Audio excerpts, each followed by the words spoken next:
नमस्कार फ्रेंड्स आपण मानक स्वागत करुच्ची ओडिशा एक्सलेंट यूट्यूब चैनल आ गोटे नुआ वीडियो को।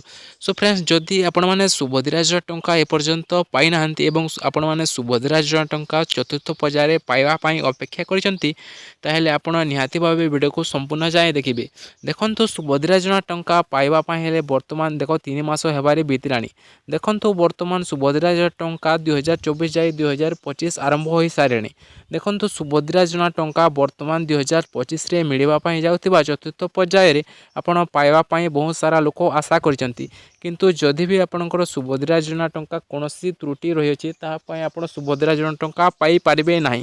देखंतु आपण माने जदि सुभद्रा योजना टंका आवेदन करथिले किंतु आपण जदि सुभद्रा योजना टंका पाइबा पई चतुर्थ पर्याय आशा करछंती जदि आपणको सुभद्रा योजना टंका देखिबाको हेले किछि लोकंकर सुभद्रा योजनार वर्तमान स्टेटसटी वर्तमान अंडर प्रोसेस रही किंतु किछि लोकंकर वर्तमान यह एप्रूव है ना। किंतु किछि लोकंकर देखिबा बोले फेड वेरिफिकेशन पेंडिंग रही अछि। किंतु किछि लोकंकर वर्तमान देखिबाको गले ओटीपी माध्यम रे जे माने आवेदन करथिले से मानकर वर्तमान ओटीपी माध्यम रे आवेदन करिथिबा लोक मानकर वर्तमान स्टेटस पेंडिंग रही अछि। देखंतु जे मानकर वर्तमान ओटीपी माध्यम रे आवेदन करथिले से मानको पुनी थरे केवाईसी करबा पई पड़िबो जहा चतुर्थ पर्याय टंका आपण माने पाई पारे। जदि आपण माने पुनी थरे केवाईसी न करिवे आपण माने ओटीपी माध्यम रे आवेदन करथिले ताहेले आपणकर चतुर्थ पर्याय सुभद्रा टंका मिलिबो नाही।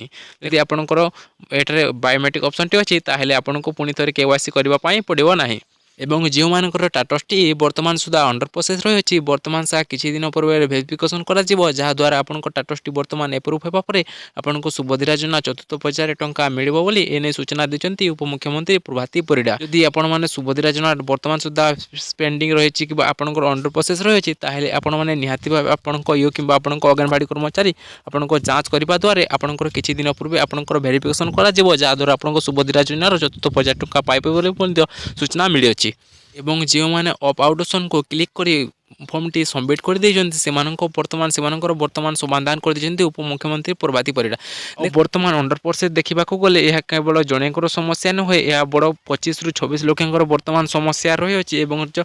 एपर्यंत कौन लोक मैंने पैसा जो मानकर अंडर प्रोसेस रही है से वर्तमान सुधा अंडर प्रोसेस थी लोक मैंने सुभद्रा योजना टंका पाई ना। किंतु जो मानकर वर्तमान एप्रूव हो जाए 80 लाख पर्यंत सुभद्रा योजना टंका पाई जाती। किंतु एपर्यंत 25 ରୁ 26 लाख लोक अंडर प्रोसेस थी जो कौन कारण त्रुटि थी जो से सुभद्रा योजना टंका पाई ना। से समस्त लोक चतुर्थ पर्यायर सुभद्रा योजना टंका पाइबापी आशा करछंती।